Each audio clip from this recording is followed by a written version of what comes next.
आज का practice sets number हम लोग 9 डिस्कस करने वाले हैं, जो बिहार दरोगा के लिए मोस्ट इम्पॉर्टेंट होने वाला ही है। इसके अलावा यदि आप किसी भी वनडे कॉम्पिटिटिव एग्ज़ाम जिसमें जीके और जीएस के क्वेश्चन पूछे जाते हैं, अगर उसकी तैयारी कर रहे हैं तो उसके लिए ये वीडियो काफ़ी इम्पोर्टेंट होने वाला है। फ्रेंड, चलिए हम स्टार्ट करते हैं आज का टेस्ट सीरीज़ नंबर 9।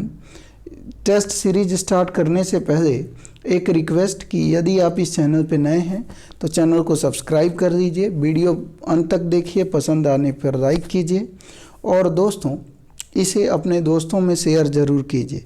यदि इसको का पीडीएफ आपको चाहिए तो डिस्क्रिप्शन में जाइए, वहाँ हमारा टेलीग्राम का लिंक दिया हुआ है, वहाँ पे ज्वाइन हो जाइए, आपको टेलीग्राम पर इसका पीडीएफ प्रोवाइड करा दिया जाएगा। तो चलिए शुरू करते हैं। क्वेश्चन नंबर 1 कहा गया कि नीली क्रांति संबंधित है। तो नीली क्रांति की बात करें तो ये मछली उत्पादन से संबंधित है। नीली क्रांति की बात हम कर रहे हैं तो ध्यान रखिएगा ये मछली उत्पादन से संबंधित है। और पूछा जाए कि इसके जनक कौन कहे जाते हैं, तो नीली क्रांति के जनक की बात करें तो हीरालाल चौधरी और अरुण कृष्ण इसके जनक माने जाते हैं।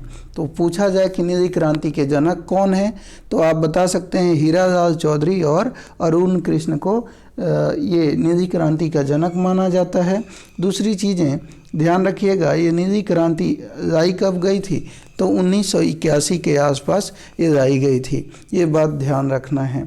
आगे कुछ और क्रांतियों के बारे में, जब क्रांति हम देख ही रहे हैं तो क्रांति के बारे में कुछ और जानते हैं। जैसे श्वेत क्रांति अगर आपसे पूछा जाए तो श्वेत क्रांति के जनक कौन थे, तो डॉक्टर वर्गीज कुरियन। कौन थे, तो डॉक्टर वर्गीज कुरियन को श्वेत क्रांति का भारत में जनक माना जाता है। और 1970 के दशक में ये जो है अस्तित्व में आया था। ध्यान रखेंगे कि विश्व में दूध का सर्वाधिक उत्पादन जो है वो भारत के द्वारा ही किया जाता है। आगे हम बात करें श्वेत क्रांति के अलावा रजत क्रांति की, किसकी बात करें तो रजत क्रांति की बात करें तो रजत क्रांति, जब हम रजत क्रांति की बात कर रहे हैं तो इसका अर्थ है अंडा उत्पादन।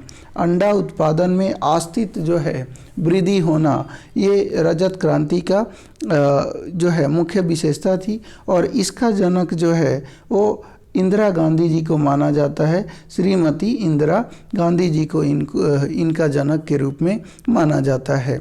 आगे हम बात कर लेते हैं पीली क्रांति की। तो पीली क्रांति ध्यान रखिएगा ये तिलहन के लिए जो तिलहन होती हैं उनके लिए लाई गई थी और इसके जनक सैम पित्रोदा के रूप में जाना जाता है। पूछा जाए कि पीली क्रांति के जनक कौन थे तो ध्यान रखेंगे ये सैम पित्रोदा इसके जनक माने जाते हैं। और ये 1900 ध्यान रखिएगा 86 से 90 के समय में ये आया था। आगे हम बात करें जैसे गुलाबी क्रांति, किसकी बात करें गुलाबी क्रांति, तो गुलाबी क्रांति की अगर हम बात करते हैं फ्रेंड तो ये ध्यान रखिएगा दवा की बात करें, झींगा की बात करें और प्याज की बात करें तो दवा, झींगा और प्याज के लिए ये क्रांति जो है वो लाई गई थी। और इसके जनक के रूप में दुर्गेश पटेल साहब को जाना जाता है। तो ध्यान रखेंगे इसके जनक कौन थे तो दुर्गेश पटेल इनके जनक हैं। वहीं हम अगर लाल क्रांति की बात करें तो लाल क्रांति, ध्यान रखिएगा लाल क्रांति की बात कर रहे हैं तो ये जो है मांस और जो है टमाटर उत्पादन के लिए ये लाया गया था। तो लाल क्रांति मांस और टमाटर के उत्पादन के लिए लाया गया था और इसके जनक जो हैं वो विशाल तिवारी माने जाते हैं। तो ये चीज़ें कुछ चीज़ें हम लोगों ने देखी। आइए क्वेश्चन नंबर 2 की तरफ बढ़ते हैं। कहा गया मुख्य चुनाव आयुक्त की नियुक्ति किसके द्वारा होती है, तो इसका आंसर हो जाएगा मुख्य चुनाव आयुक्त की नियुक्ति भारत के राष्ट्रपति के द्वारा होती है। और चुनाव की प्रक्रिया की बात करें तो भारतीय संविधान के अनुच्छेद 24 में इसका 24 के तहत जो है चुनाव प्रक्रिया होती हैं।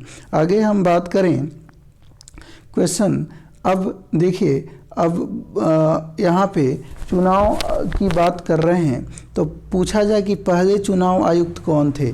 जब हमारा देश स्वतंत्र हुआ तो पहले चुनाव आयुक्त कौन बने थे, तो याद रखिएगा डॉक्टर सुकुमार सेन। कौन थे, तो सुकुमार सेन जो है पहले चुनाव आयुक्त थे। कौन चुनाव आयुक्त, तो पहले चुनाव आयुक्त डॉक्टर सुकुमार सेन थे। और ध्यान रखिएगा बोला जाए कि चुनाव आयोग में कितने चुनाव आयुक्त होते हैं, तो 3 होते हैं। तो एक मुख्य चुनाव आयुक्त और 2 अन्य चुनाव आयुक्त होते हैं। तो मुख्य चुनाव आयुक्त अभी पूछा जाए अभी कौन है, तो याद रखेंगे ये राजीव कुमार हैं। कौन है, राजीव कुमार मुख्य चुनाव आयुक्त के पद पे आसीन हैं अभी वर्तमान में। आगे हम बात करते हैं क्वेश्चन नंबर 3 की। तो राज्य जो भारत में रबड़ उत्पादन में सर्वाधिक योगदान देता है वो कौन सा है, तो केरल की बात करें तो केरल जो है रबर का सबसे बड़ा उत्पादक राज्य है। केरल की बात ही कर रहे हैं तो ध्यान रखिएगा छोटी इलायची का सबसे बड़ा उत्पादक जो राज्य है वो भी केरल है, और बड़ी इलायची का सबसे बड़ा उत्पादक राज्य जो है वो कौन है, तो सिक्किम है। आगे हम केरल के बारे में कुछ और बात करें तो मसालों का प्रदेश किसको कहा जाता है, तो केरल को कहा जाता है। तो ध्यान रखिएगा मसालों का प्रदेश के रूप में केरल को जाना जाता है। इडुक्की डैम की बात करें तो इडुक्की डैम कहाँ पे है, केरल में है। कहाँ पे है, केरल में। अच्छा, केरल का पुराना नाम क्या था, तो त्रावणकोर। क्या नाम था, त्रावणकोर केरल का पुराना नाम था। आगे हम बात करें केरल की बात कर रहे हैं तो ध्यान रखिएगा अगर आपसे बोला जाए कि अभी केरल के सीएम वर्तमान सीएम कौन है, तो के पिनियारी विजयन। कौन है, के पिनियारी विजयन वहाँ के सीएम हैं, ध्यान रखिएगा। आगे हम बात करें आगे तो अगला आइए आगे हम लोग डिस्कस करते हैं मंडल आयोग का गठन कब हुआ था। तो मंडल आयोग की बात करें तो ये 1979 में हुआ था।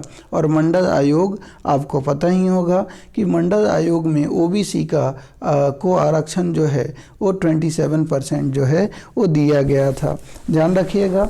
आगे हम बात करें अब मंडल आयोग के बाद क्वेश्चन नंबर 5 देख लेते हैं। किस युग के परिणाम स्वरूप जर्मनी इटली का एकीकरण हुआ था, तो इसका आंसर हो जाएगा ये सेडान का युद्ध 1817 के परिणाम स्वरूप जर्मनी और इटली का एकीकरण हुआ था। अगला है हिमाद्री नाम किसके लिए प्रयुक्त है, तो हिमाद्री नाम की बात करें तो ये ग्रेटर हिमालय के लिए प्रयुक्त होता है। आगे हम बात करते हैं निम्नलिखित में से कौन सा कार्य आरबीआई यानी रिजर्व बैंक ऑफ इंडिया का नहीं है। पहला कह रहा है मौद्रिक नीति का निर्धारण ये है, रुपये के मूल्य का निर्धारण ये भी है, करेंसी मुद्रीकरण ध्यान दीजिएगा करेंसी मुद्रीकरण ये भी है, और व्यापारिक बैंकों के न्यूनतम नगद अनुपात का रखरखाव ये भी है। तो ये रुपये के मूल्य का निर्धारण ये नहीं है। बाकी मौद्रिक नीति का निर्धारण, करेंसी का मुद्रीकरण और व्यापारिक बैंकों के न्यूनतम नगद अनुपात का रखरखाव ये सारा काम है। आगे आइए क्वेश्चन नंबर 8 देखते हैं। निम्नलिखित में से कौन भारत में लोकतंत्र के लिए चुनौती है, तो भारत में लोकतंत्र के लिए चुनौती की बात करें तो राजनीति में धन का प्रयोग जो है वो भारत में लोकतंत्र के लिए सबसे महत्वपूर्ण और सबसे जो है बड़ी चुनौती के रूप में ये है। निम्नलिखित में से कौन सा भारत की सर्वाधिक ऊंचा पर्वत शिखर है, तो भारत का सबसे ऊंचा पर्वत शिखर की बात करें तो वो K2 है। कौन है, K2।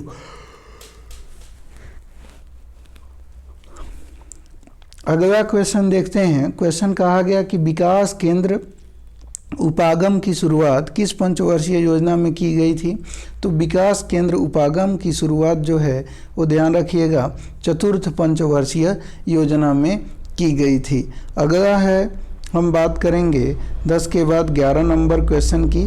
चलिए 11 नंबर क्वेश्चन हम लोग पढ़ते हैं।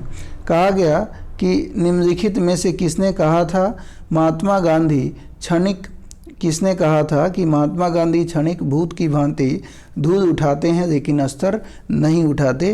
तो ये डॉक्टर बी आर अम्बेडकर साहब का स्टेटमेंट है। ध्यान रखिएगा, बी आर अम्बेडकर साहब की बात कर रहे हैं तो बोला जाए कि ड्राफ्टिंग कमेटी जो संविधान बना था उसका ड्राफ्टिंग कमेटी का प्रारूप समिति का अध्यक्ष कौन था? तो डॉक्टर बी आर अम्बेडकर साहब थे। और अगर बोला जाए कि बी आर अम्बेडकर की बात हम कर ही रहे हैं तो ध्यान रखिएगा, बी आर अम्बेडकर साहब के द्वारा गांधी पूना पैक्ट, याद रखिएगा, पूना पैक्ट जो हुआ था वो हुआ था गांधी और डॉक्टर अम्बेडकर के बीच में। ध्यान रखिएगा ये बात। आगे हम बढ़ें तो अम्बेडकर के बारे में कुछ और चीज़ें जान लेते हैं। तो ध्यान रखिए, डॉक्टर बी आर अम्बेडकर की बात करें तो ये जो है जो गोल मेज सम्मेलन, प्रथम गोल मेज सम्मेलन 1930 में हुआ था, द्वितीय गोल मेज सम्मेलन 31 में हुआ था और तृतीय जो है 32 में हुआ था। तो पूछा जाए कि भारत का कौन सा नेता था जिसने तीनों गोल मेज सम्मेलन में हिस्सा लिया था? तो ध्यान रखिएगा ये डॉक्टर बी आर अम्बेडकर साहब हो जाएंगे। और अगर इनका नाम ना हो तो कौन होंगे? तो ध्यान रखिएगा 1916 में बनारस हिंदू यूनिवर्सिटी की स्थापना की जाती है। किसके द्वारा? तो ध्यान रखिएगा मदन मोहन मालवीय जी के द्वारा। किसके द्वारा? मदन मोहन मालवीय जी के द्वारा इसकी स्थापना की जाती है। आगे तो मदन मोहन मालवीय जी भी जो थे वो तीनों गोल मेज सम्मेलन में हिस्सा लेने वाले भारतीय थे। ध्यान रखेंगे। आगे हम बात करेंगे क्वेश्चन नंबर 12 की बात कि 1977 के चुनाव में जनता पार्टी का क्या नारा था? तो जनता पार्टी का जो नारा था 1977 के चुनाव में वो था लोकतंत्र बचाओ। क्या था? लोकतंत्र बचाओ। अगला है राज्यसभा बजट प्रस्तावों को कितने दिन तक अपने पास रोक सकती है? तो 14 दिनों तक अपने पास राज्यसभा रोक सकती है। अगर 14 दिनों के बाद भी अगर ये रोके रहती है तो स्वतः जो है जिस रूप में लोकसभा से ये आया था वैसे ही वो पारित मान लिया जाएगा।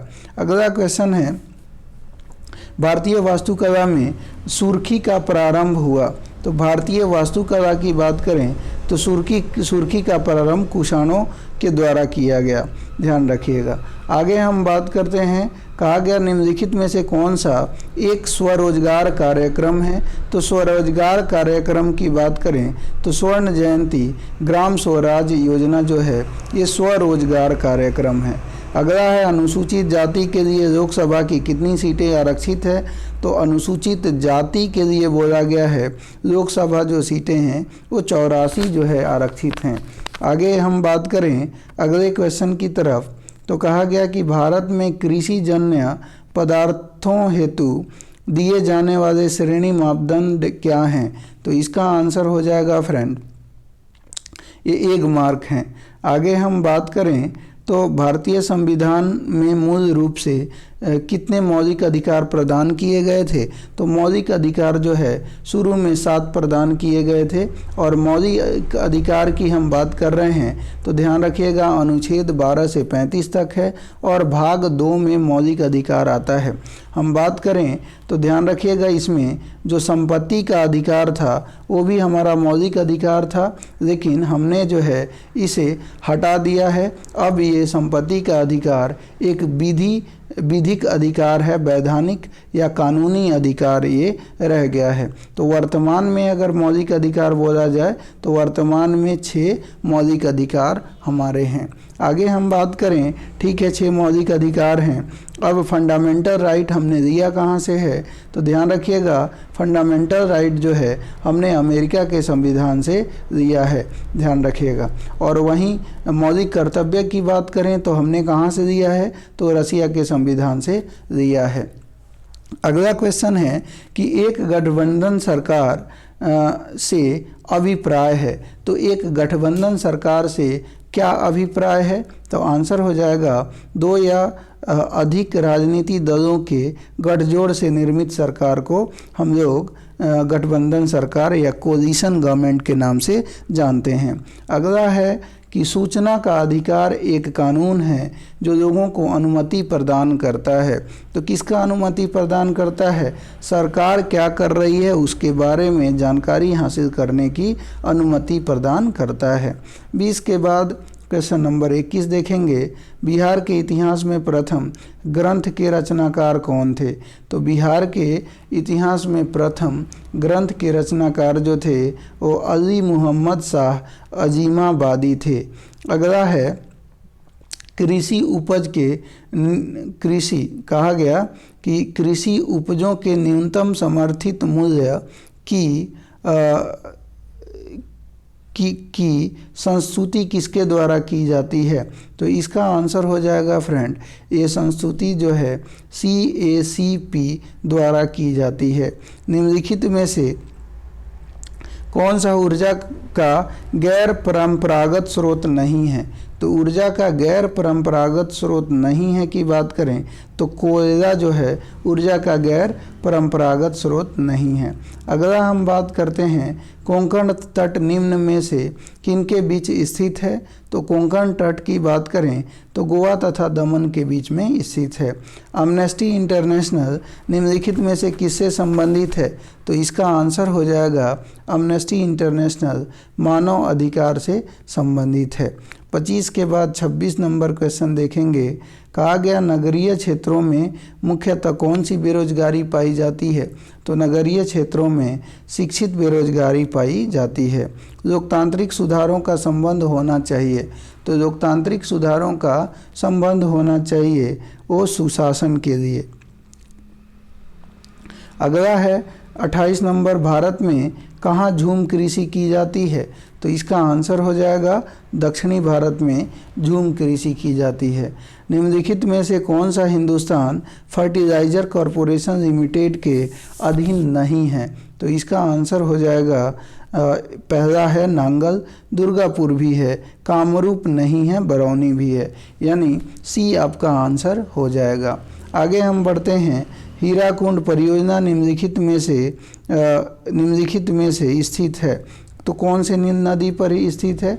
तो हीराकुंड है ना। हीराकुंड जो है वो जहाँ पे हीरा का कुंड होगा, जाहिर सी बात है वो नदी महान होगी, तो महान नदी पर हीराकुंड स्थित है, तो महानदी ध्यान रखिएगा।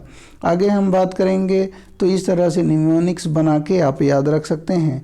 निम्नलिखित में से कौन सरकार के तीसरे अंग के रूप में जाना जाता है? तो सरकार के कहा जाता है तीसरा अंग की बात हम करते हैं तो वो सर्वोच्च न्यायालय है। आप जानते हैं कि कार्यपालिका, विधानपालिका और न्यायपालिका, तो तीसरा स्तंभ जो होता है वो न्यायपालिका का सर्वोच्च न्यायालय होता है। आगे हम बात करते हैं 31 के बाद क्वेश्चन नंबर 32 को देख लेते हैं। 32 में कहा गया इंडिया डिवाइडेड पुस्तक के लेखक कौन है? तो ध्यान रखिएगा, इंडिया डिवाइडेड पुस्तक की बात करें तो इसके लेखक जो हैं डॉक्टर राजेंद्र प्रसाद हैं। और वी विंस फ्रीडम है ना, वी विंस फ्रीडम, तो वी विंस फ्रीडम के राइटर कौन हैं? तो ध्यान रखिएगा, पहले शिक्षा मंत्री जिनका नाम था डॉक्टर अब्दुल कलाम, क्या नाम था? डॉक्टर अब्दुल कलाम आज़ाद, उन्होंने इंडिया विंस फ्रीडम बुक लिखी है। और आगे हम बात करें जवाहरलाल नेहरू साहब की, तो जवाहरलाल नेहरू के द्वारा एक किताब लिखी गई है भारत की खोज, जिसे डिस्कवरी ऑफ इंडिया भी कहते हैं, और इनके द्वारा बंच ऑफ लेटर्स लिखा गया है। उसके अलावा जो है बंच ऑफ लेटर्स, भारत की खोज, और कुछ हम बात करें तो इनके द्वारा जो है, तो पंडित जवाहरलाल नेहरू की हम बात कर रहे हैं, तो पंडित जवाहरलाल नेहरू के द्वारा जो है डिस्कवरी ऑफ इंडिया, उसके अलावा जो है बंच ऑफ लेटर्स और जेल डायरी जो है इनके द्वारा लिखी गई है। वहीं हम बात करें यहाँ पे रविन्द्रनाथ टैगोर साहब की, तो इनके द्वारा गोरा, द पोस्ट ऑफिस, उसके अलावा जो है गीतांजलि, है ना। ये सारी कृतियाँ जो हैं वो डॉक्टर ये रविन्द्रनाथ टैगोर साहब की है। रविन्द्रनाथ टैगोर को अंग्रेज़ों के द्वारा नाइटहुड की उपाधि दी गई थी, ये भी बात याद रखनी है। और रविन्द्रनाथ टैगोर साहब के द्वारा जो है 2 देश का राष्ट्रगान लिखा गया, एक तो भारत है और दूसरा बांग्लादेश। कौन सा? एक भारत है और दूसरा बांग्लादेश। रविन्द्रनाथ टैगोर को गुरु जी के नाम से भी जाना जाता है। किसके नाम से? गुरु जी के नाम से। और इन्हीं के द्वारा सबसे पहले मोहनदास करमचंद गांधी को महात्मा कहा गया था। क्या कहा गया था? महात्मा। और बोला जाए कि महात्मा गांधी को जो है सबसे पहले बापू किसने कहा था? तो बापू जो है पंडित जवाहरलाल नेहरू और सरोजनी नायडू के द्वारा ये कहा गया था।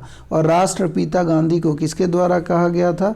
तो सुभाष चंद्र बोस साहब के द्वारा राष्ट्रपिता जो है वो महात्मा गांधी जी को कहा गया था। आगे हम बात करें महात्मा गांधी की बुक जो है the experiment with my truth, इनकी बुक है, ध्यान रखिएगा। इनका द हरिजन एक पत्रिका आती थी, तो ये भी आपको ध्यान रखना है। महात्मा गांधी के 4 पुत्र थे और 5वां जो है दत्तक पुत्र के रूप में जमुना लाल बजाज को जाना जाता था, ये भी आपको याद रखना है। आगे हम बात करें 33 की, क्वेश्चन नंबर 33, नदी जो दक्षिण भारत की गंगा के नाम से जानी जाती है। तो दक्षिण भारत की गंगा किसे कहा जाता है? तो इसका आंसर हो जाएगा फ्रेंड कावेरी को। राजनीतिक दलों को चीन कौन वितरित करता है? तो ये चुनाव आयोग करेगा, ऑप्शन हो जाएगा आपका ए। आगे हम बात करते हैं कि नेक्स्ट क्वेश्चन है कि हाल ही में भारत ने किस देश के साथ शिक्षा के क्षेत्र में सहयोग के लिए समझौता पर हस्ताक्षर किया है? तो इसका आंसर हो जाएगा मालदीव के साथ। पुराणों का अध्ययन करने वाला पहला मुसलमान था। तो पुराणों का अध्ययन करने वाला पहला मुसलमान ये दारा शिकोह था, जो कि शाहजहाँ का जो है बेटा, सबसे बड़ा बेटा था। ये भी बात आपको ध्यान में रखनी है। पुराणों का अध्ययन करने वाला प्रथम मुसलमान, नहीं माफ़ कीजिएगा, यहाँ अल बरूनी भी है, तो अल बरूनी पहले किया था, तो यहाँ पे आंसर हो जाएगा सी। आगे आइए अगला हम देख लेते हैं। कहा गया 1905 में हुए अखिल भारतीय कांग्रेस के अधिवेशन की अध्यक्षता किसके द्वारा की गई थी?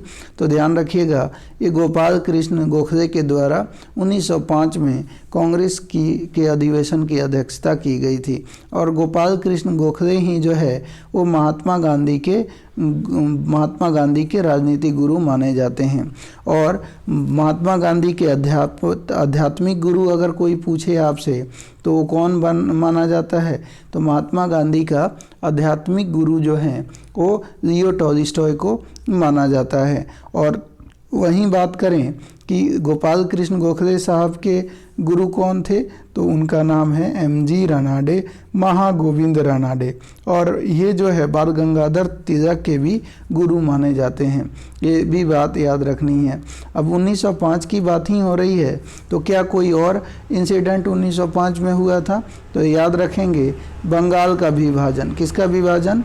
बंगाल का विभाजन भी 1905 में हुआ, यानी और विभाजन करने वाला कौन था? तो कर्जन। कौन था? लॉर्ड कर्जन के द्वारा ये बंगाल का विभाजन किया गया। आगे हम 1905 के बाद 1906 की घटना की अगर हम बात करें तो 1906 में एक घटना होती है मुस्लिम लीग की स्थापना। किसकी स्थापना? मुस्लिम लीग की स्थापना 1906 में होगी। और ये कहाँ पे होती है? तो ढाका में। कहाँ पे होती है? ढाका में। और बोला जाए कि ठीक है ढाका में होती है, ये कौन इसके फाउंडर हैं? किसके द्वारा मुस्लिम लीग की स्थापना की जाती है? तो ध्यान रखिएगा नवाब सलीउल्लाह खां। क्या नाम है? नवाब सलीउल्लाह खां और सर आगा खां। क्या नाम है? सर आगा खां। इन दोनों के द्वारा जो है वो ढाका में मुस्लिम लीग की स्थापना करी जाती है, ये भी बात ध्यान रखिएगा। आगे हम बात करें तो 37 के बाद 38 देख लेते हैं। राष्ट्रीय आदर्श वाक्य सत्यमेव जयते हमने कहाँ से दिया है? तो मुंडकोपनिषद से ये सत्यमेव जयते को हमने दिया है। अगला है महात्मा गांधी ने दांडी मार्च प्रारंभ किया था। तो इनके द्वारा जो दांडी मार्च है वो प्रारंभ किया गया था 12 मार्च 1930 को और ख़त्म किया गया 6 अप्रैल 1930 को। ये बात याद रखिएगा। इसमें गांधी जी के साथ दांडी मार्च में 78 अनुयायी थे और गांधी जी को मिला जाए तो ये 79 टोटल लोगों ने 341 माइल की यात्रा करके और नमक बनाकर नमक कानून को तोड़ा था। आगे हम बात करते हैं 40 की शैलकृत मंदिर है। तो शैलकृत मंदिर कहाँ? शैलकृत मंदिर है तो कैलाश मंदिर एलोरा का ये शैलकृत मंदिर है। और एलोरा और अजंता की बात करें तो इसमें कुल गुफाओं की संख्या कितनी है?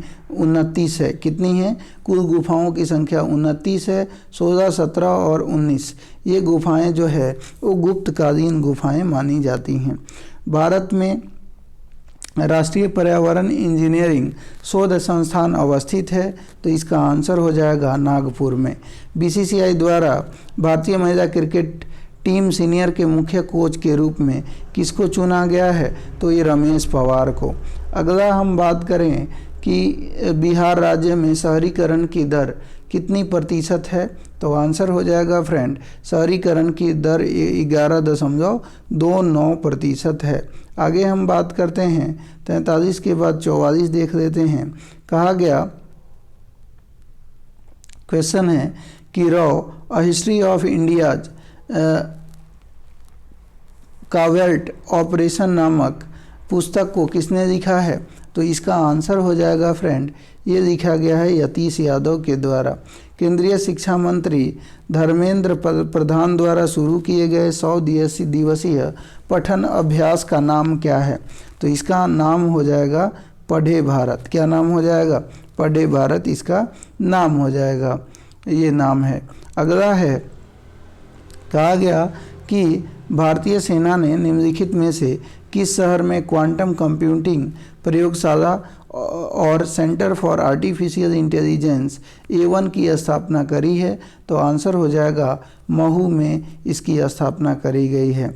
अगला है शिक्षा मंत्रालय तथा महिला एवं बाल विकास मंत्रालय ने किस संस्था की साझेदारी में कन्या शिक्षा प्रवेश उत्सव अभियान शुरू किया है? तो इसका आंसर हो जाएगा यूनिसेफ के द्वारा ये शुरू किया गया है। अच्छा, यूनिसेफ का अगर फुल फॉर्म आपसे कोई पूछे तो क्या होता है? तो United nation international children emergency funds, याद रखिएगा। और यूनेस्को का फुल फॉर्म कोई पूछ ले तो United Nation Educational Scientific Cooperation, ये आपको ध्यान रखना है। UNDP का तो United Nation Development Programme, UNHCR का तो United Nation Human Council for Research, ये आपका हो जाएगा। आगे हम बढ़ते हैं PC महालनोबिस।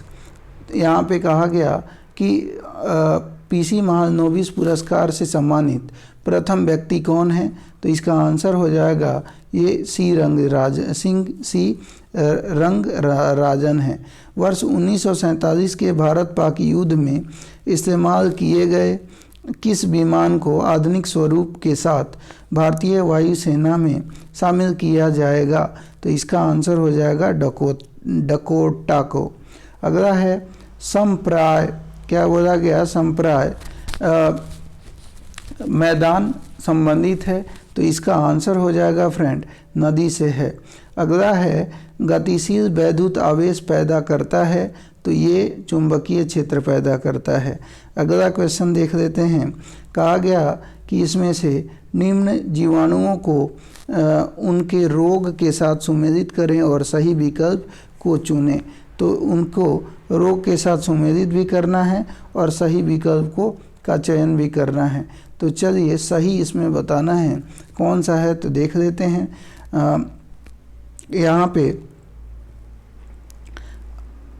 यहाँ पे कूट आपका दिया गया है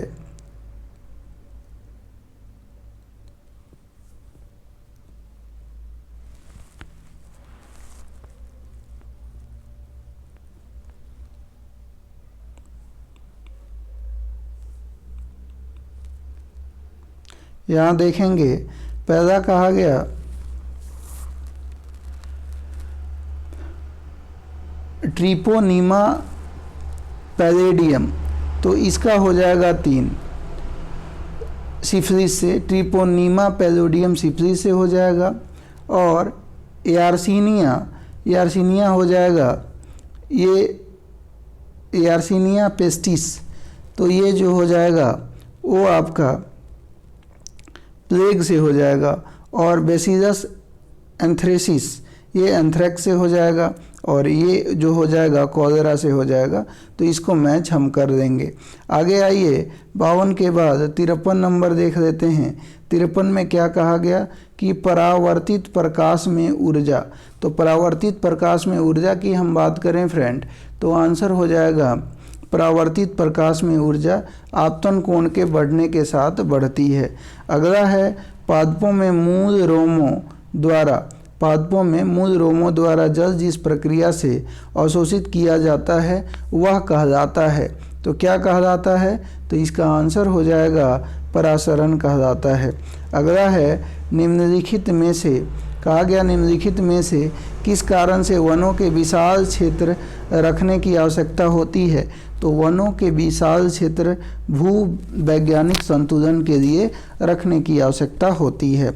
अगला है वनस्पति तेलों को संतृप्त वसाओं में परिवर्तित करने के लिए किस गैस का प्रयोग किया जाता है? तो इसका आंसर हो जाएगा फ्रेंड H2 गैस का प्रयोग किया जाता है। आगे हम बात करेंगे यह निर्वात में प्रकाश का वेग c हो तो माइक्रोन इक्वल टू 1.5 पदार्थ वाले माध्यम में प्रकाश का वेग।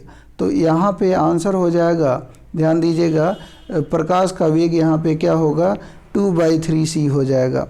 आगे आइए ब्लीचिंग पाउडर का रासायनिक नाम है। तो ब्लीचिंग पाउडर का रासायनिक नाम क्या होता है? कैल्शियम हाइपोक्लोराइट इसका रासायनिक नाम होता है। प्रकाश किरण पुंज जो अत्यंत दिशिक हो कहलाती है, तो ये क्या कहलाती है? तो आंसर हो जाएगा लेजर कहलाती है। निम्नलिखित में कौन द्वितीयक प्रदूषक है? तो द्वितीयक प्रदूषक जो है स्मॉग है। अगला है दूध को मथने से क्रीम के अलग हो जाने का कारण है। तो अलग हो जाने का कारण अपकेंद्रीय बल है।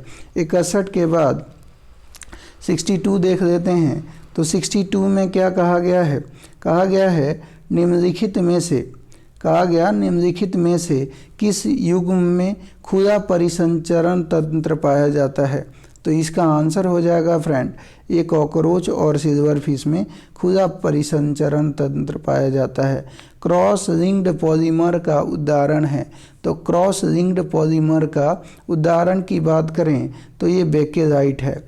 एक जेट इंजन की कार्यप्रणाली निम्नलिखित के संरक्षण पर निर्भर करती है। तो इसका आंसर हो जाएगा ये निर्भर करती है रेखीय संवेग पर। अगला है ग्रहों की गति के नियम प्रतिपादित किए गए थे। तो ये प्रतिपादित जो है वो केपलर द्वारा किए गए थे। कुष्ठ रोग उत्पन्न होता है, तो आंसर हो जाएगा ये जीवाणु के द्वारा। अगला है अम्ल वर्षा के लिए उत्तरदायी गैसीय प्रदूषक है। तो उत्तरदायी गैसीय जो प्रदूषक है वो कौन होगा? सल्फर डाइऑक्साइड हो जाएगी। अगला है जीन द्वारा नियंत्रित होता है। तो जीन द्वारा नियंत्रित होता है, क्या होता है? तो आनुवांशिकता, न कि प्रोटीन संश्लेषण। अगला हम बात करते हैं, कहा गया निम्नलिखित में से कौन सी गैस वायुमंडलीय प्रदूषक है? तो वायुमंडलीय प्रदूषक की बात करें तो सल्फर डाइऑक्साइड गैस जो है वायुमंडलीय प्रदूषक है। हड्डियों में जमा मुख्य खनिज तत्व होता है। तो मुख्य खनिज तत्व ये क्या होता है? कैल्शियम होता है। अगला हम बात करें पानी का त्रिगुणात्मक बिंदु होता है। तो इसका आंसर हो जाएगा 273.16 डिग्री के। अगला है एगार प्राप्त किया जाता है। तो एगार जो है शैवाल से प्राप्त किया जाता है। नेक्स्ट क्वेश्चन की बात करते हैं। क्वेश्चन नंबर यहाँ पे दिया गया है कि ध्यान दीजिएगा कि दिए गए, कहा गया कि दिए गए ग्राफ से 4 सेकंड में चली गई दूरी क्या है। तो 4 सेकंड में जो चली गई दूरी जो होगी फ्रेंड, वो क्या हो जाएगा। तो यहाँ पे देखिए ये वेग है मीटर पर सेकंड में, ये 2 मीटर पर सेकंड, 4 मीटर पर सेकंड और इस तरह से है। तो 4 वो कह रहा है कि 4 सेकंड में, तो 4 सेकंड में जो ये चली जाएगी यहाँ पे, तो 4 सेकंड में कितना चली जाएगी। तो ध्यान रखिएगा 1 सेकंड में ये 2 मीटर चली जा रही है, तो 2 सेकंड में 4 चली जाएगी, 3 सेकंड में यहाँ पे 6 चली जाएगी और 4 सेकंड में, तो यहाँ पे ये हो क्या रहा है, ये मीटर पर सेकंड है। तो ध्यान रखिएगा अगर आपका यहाँ पे समय दिया हुआ है 4 सेकंड और आपसे पूछा जा रहा है कि वेग हम बात करें, तो यहाँ पे हम देखें तो यहाँ पे देखिए कोई ऑब्जेक्ट है, यहाँ पे 4 सेकंड में चली गई दूरी पूछ रहा है, तो ये 16 मीटर हो जाएगा। कितना हो जाएगा, 16 मीटर हो जाएगा। कैसे होगा ये कमेंट में आपके लिए छोड़ रहा हूँ, आप बताएंगे। आगे हम बात करते हैं कि एक उत्तल लेंस से 20 सेंटीमीटर की दूरी पर रखे बिंब का प्रतिबिंब कहाँ बनेगा यदि लेंस की क्षमता +2 डायोप्टर है। तो इसका आंसर हो जाएगा फ्रेंड, ये बनेगा आपका -33.3 सेंटीमीटर पर। माइटोकॉन्ड्रिया का मुख्य कार्य है कोशिका सेल में, तो कोशिका सेल में माइटोकॉन्ड्रिया का मुख्य कार्य क्या होता है। तो ध्यान रखिएगा इसका काम होता है रेस्पिरेशन का। क्या काम होगा, रेस्पिरेशन यानी डी। तो दोस्तों ये आज के वीडियो में इतना ही। उम्मीद है वीडियो पसंद आई होगी। वीडियो पसंद आई हो तो लाइक कर दीजिएगा, चैनल पे नए हैं तो सब्सक्राइब